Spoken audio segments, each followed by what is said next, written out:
السلام عليكم. عارف في ميم كده اللي هو بيخش يتشالب يقول السلام عليكم. المهم صباح الخير او مساء الخير على حسب انت بتشوف الفيديو ده او الفلوج امتى. النهارده السبت، والمفروض الفيديو ده هينزل يوم الجمعه الجايه، لان احنا زي ما قلنا احنا نمشي بنظام اللي هو انا هحاول على مدار الاسبوع اصور على قد ما اقدر كل يوم حاجه، او مش شرط كل يوم حاجه، بس الفكره كلها ان هي يوم الجمعه او الفيديو لما ينزل يكون اللي اتصور بيخدم الفيديو ده. النهارده اول يوم تصوير. الحقيقه حابب اقول حاجه، ان مفيش اسوأ من دور البرد اللي بيجيلك في الصيف، ان هو ما بيروحش بسهوله، تقريبا ما بيروحش خالص، بيقعد الصيف كله. الحمد لله كده احسن شويه الحمد لله، بس للاسف مش في جيم النهارده، مش هعرف انزل جيم. محتاج اريح شويه، محتاج ان انا احط خطه الفيديو ده يعني هيتصور بشكل عامل ازاي. لكن النهارده هننزل نجيب حاجه هتحسن شويه من الكواليتي او الجوده بتاعه الفيديو، بس لحد دلوقتي دي خطه النهارده. فاحنا هنقعد نخلص شويه حاجات برضو ليها علاقه بالشغل شويه، بعد كده ننزل. ومش عارف اليوم ده هيتقفل على ايه، بس اللي هنعمله النهارده ان احنا هننزل نجيب حاجه مهمه.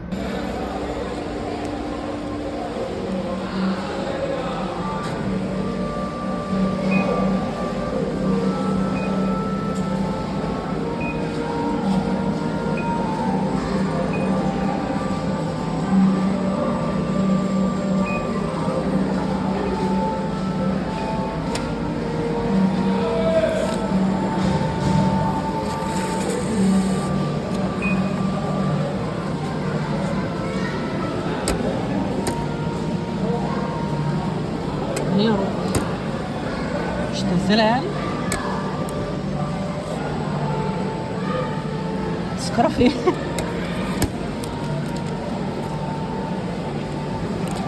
فين يابا التذكرة يابا؟ عمي آخر كلام؟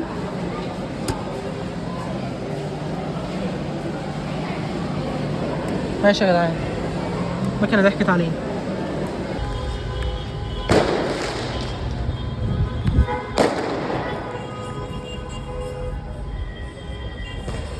هي الدق يا جدعان، هي الدق. يا ولاد العظيمة فرح.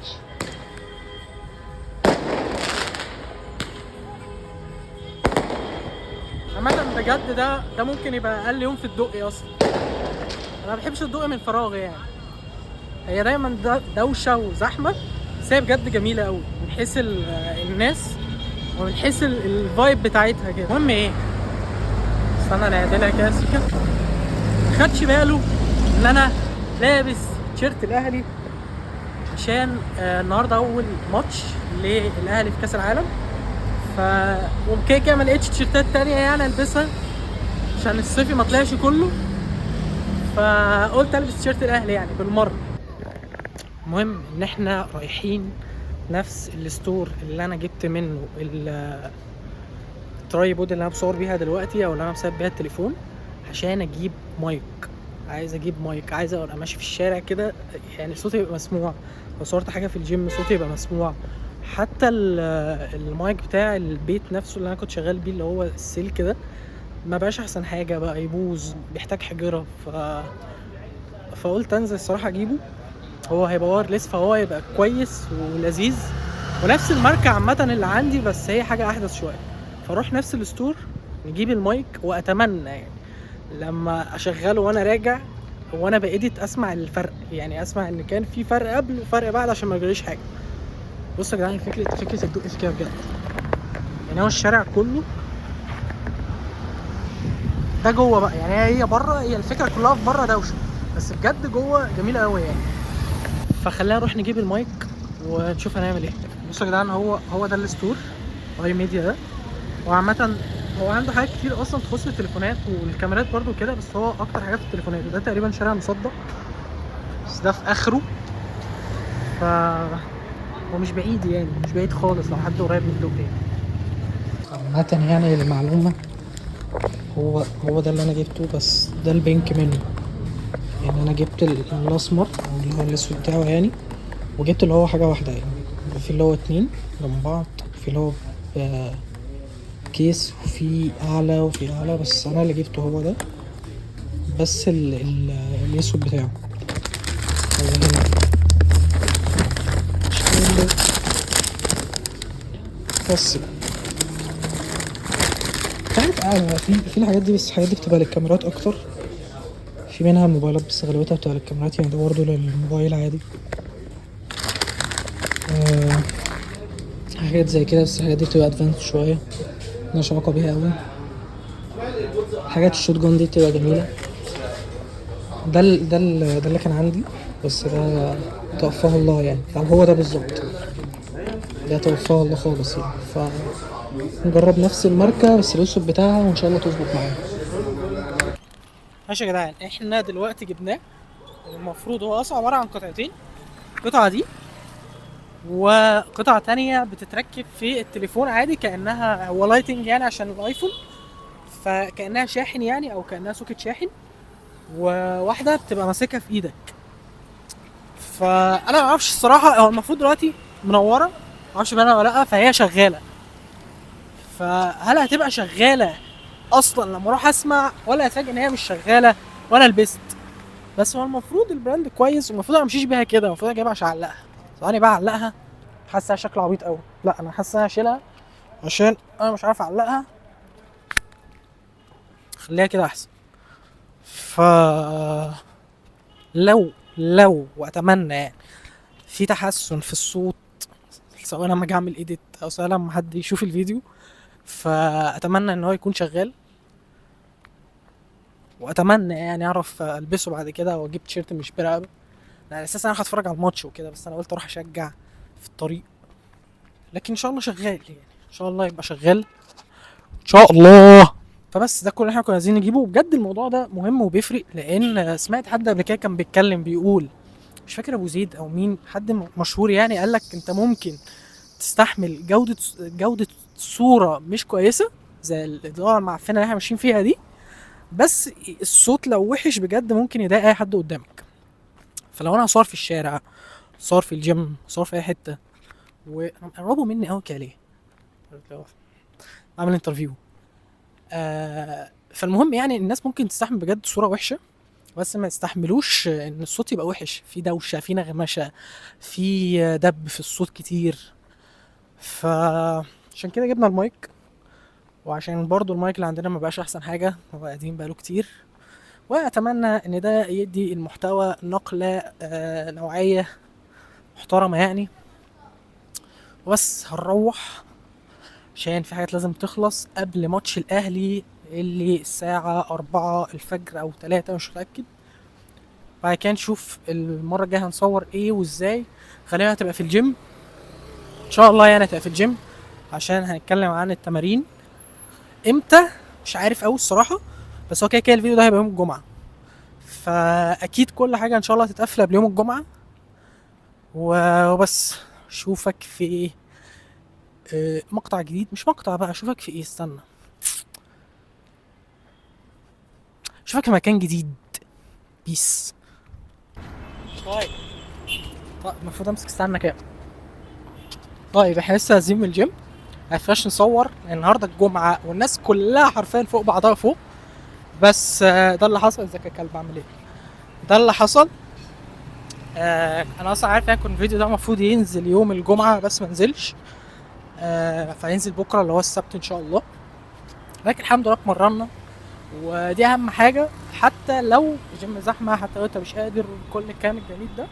فان شاء الله انا هعوضها في حته التصوير بتاع الجيم ده، لان انا حاسس انا جايب المايك ده وما عملتش بيه حاجه لحد دلوقتي. فبس اعتقد هنروح البيت نشوف هنعمل ايه، هنكمل ايديت في باقي الفيديو لان في حاجات ما عملناهاش، نشوف هناكل ايه، هنشوف هنعمل ايه، هنشوف اليوم هيمشي ازاي، وهنقفل الفيديو بالفكره بتاعه التمرين، او ازاي انت تمرن نفسك زي ما انا بعمل، او زي ما كنت بعمل ولسه بعمل، وايه عامة الحلول المتاحة او الافكار المتاحة لو انت عايز تنزل تتمرن مثلا من بكرة، يعني هتعمل ايه. فهنشوف الدنيا هتمشي ازاي.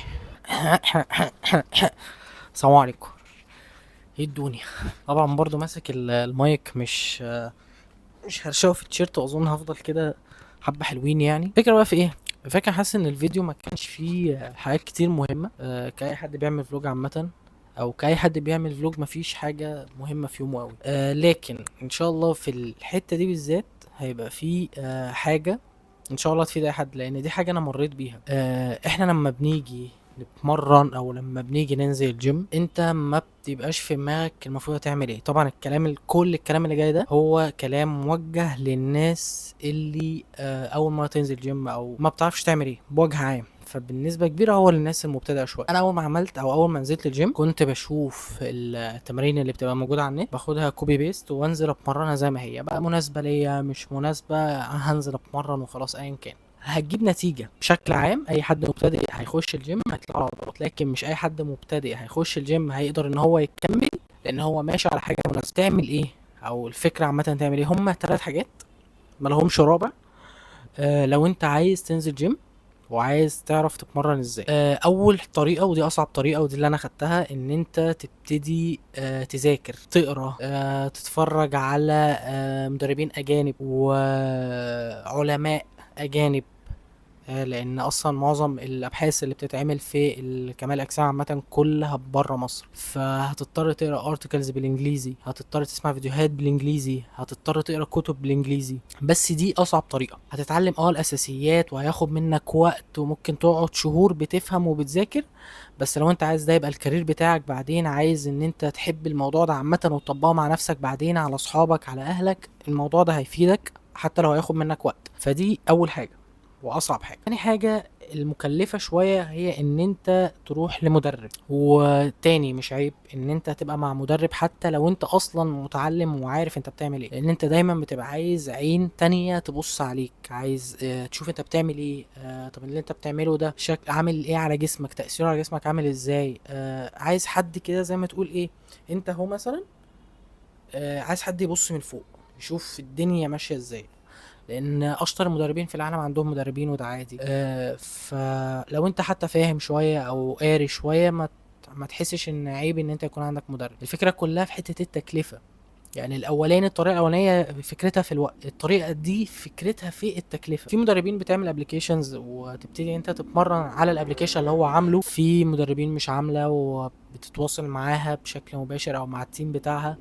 بس غالبيه المدربين عامه اللي ظاهرين على الساحه بجد هم كويسين، ومحدش هياخد صيت عامه غير لما يبقى كويس بشكل كبير. يعني ممكن تخش تسال الكلاينت مثلا منزل صورته، خش يا باشا اساله وقول له هو كان بيتابع معاك بنفسه ولا لا، لان دي برضو مهمه ان انت تتابع مع المدرب بتاعك 1 on 1. دي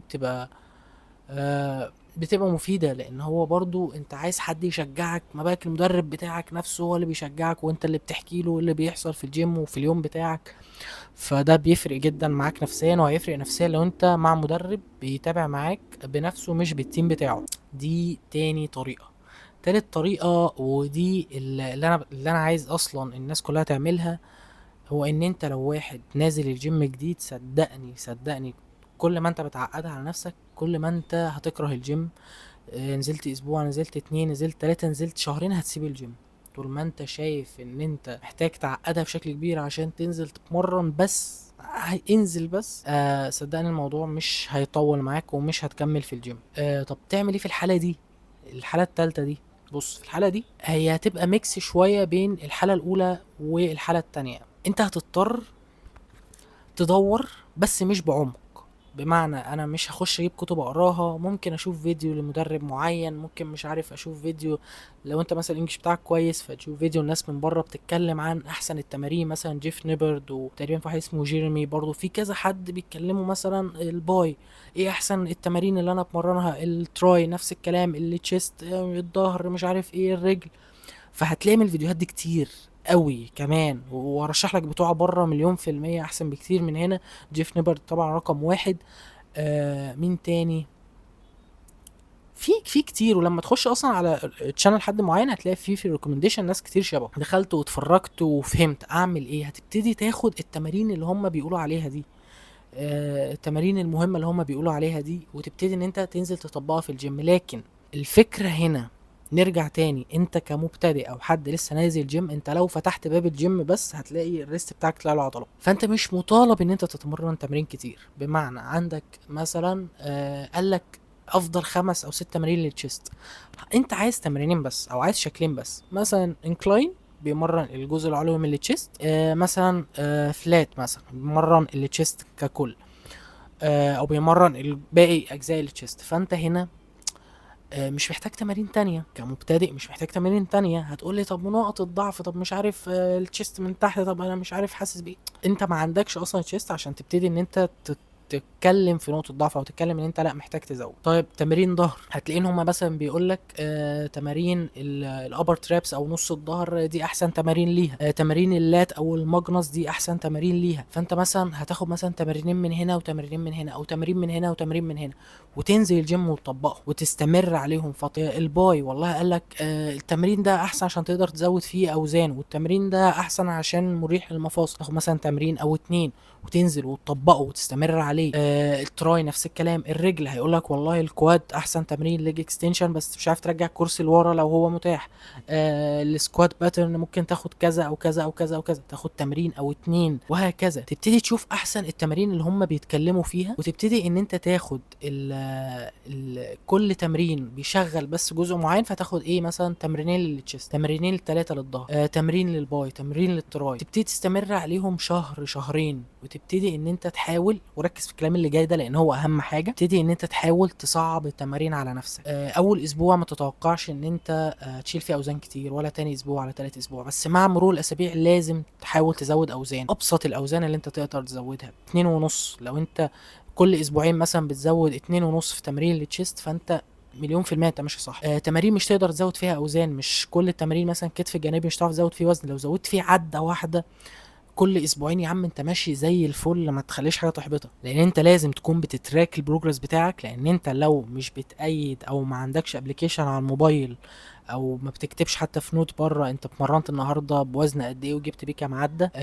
مش هتعرف المره الجايه، مش هتعرف اللي بعدها، مش هتعرف اللي بعدها، فبالتالي مش هتطور. فلازم يبقى عندك حاجه بتقيس عليها انا اتطورت ولا لا، لان ده اللي هيخليك تعرف انت بتبني عضلات ولا لا. انت بس اختار التمارين اللي انت شايفها تبقى مناسبة عندك في الجيم بتاعك، لان مش كل التمارين هتلاقيها. ابتدي انزل الجيم، ابتدي خليك مستمر مع التمارين دي، اسبوع، التاني، التالت، الرابع، الخامس، الشهر التاني، التالت. ابتدي ان انت تتراك البروجرس بتاعك. والله انا اتمرنت النهارده بوزن قد كده وجبت بيه عدات قد كده، الاسبوع الجاي ده انا عرفت ازود عده، الاسبوع اللي بعده ده انا زودت وزن. استمر على الموضوع ده بجد، شهرين 3 4 هتلاقي نتيجة، وهتلاقي نتيجة كويسة قوي كمان. حاجة كمان مهمة لازم تعملها قبل كل مرة تنزل فيها الجيم، لازم تتفرج على التمارين دي في اليوتيوب على اي حد بيلعبها ازاي بشكل صح، حد موثوق فيه بيلعبها ازاي، عشان تنزل تطبقها. ولو حسيت ان في حاجه وجعاك او في حاجه تعباك، صور نفسك وشوف انا بلعب صح فعلا زي ما هو بيلعب ولا لا. بس في الاول زي ما بقول لك انت ما تعقدش نفسك، اختار تمارين بسيطه، انزل، خليك كونسيستنسي او مستمر مع التمارين دي، قيس تطورك. اكتب وعلى ورقه وقلم انا النهارده اتمرنت بكذا، والاسبوع الجاي بكذا، والاسبوع الجاي بكذا، وبص على مدار الشهر لا انا اتطورت التمرين ده وفي التمرين ده وفي التمرين ده. بعد كده ابتدي شوف انا واقف فين او عيوبي ايه. صور نفسك كل شهر، صور نفسك في مكان معين بإضاءة معينة ثابتة، ثبت المكان ده وتصور فيه كل شهر. شوف تطورك من حيث الشكل، شوف تطورك من حيث الورق، الاوزان بتقول ايه، والمجاميع بتقول ايه، والعداد بتقول ايه. شوف ادائك في التمارين، صور نفسك واتفرج على ادائي بيتحسن ولا لا. كل دي حاجات بجد لو انت عملتها في الاول، انا الحاجات دي ما كنتش بعملها، كنت بنزل اتمرن عشوائي، بس كل الحاجات دي لو انت عملتها في الاول صدقني انت اول شهرين في الجيم او اول 3 شهور في الجيم انت هتلاقي تطور رهيب جدا عن اي مره انت نزلت فيها الجيم. وبس يعني انا شايف دي اهم حاجه، بجد اهم حاجه، او من اهم الحاجات اللي لازم تتقال او اللي لازم تعرفها، واللي ما لقيتش حد يقولها لي. فاتمنى ان انت تعمل بيها وتشوف هتلاقي نتيجة ان شاء الله. والمرة الجاية اظن ان شاء الله هيبقى في تصوير جوه الجيم، معرفش امتى، بس ممكن نصور تمارين جوه الجيم، ممكن نتكلم جوه الجيم، ممكن نشرح حاجة جوه الجيم، مش عارف. بس ده كان فيديو النهاردة، واتمنى ان الكلام اللي انا قلته ده يفيد اي حد، واشوفك الفيديو الجاي. سلام.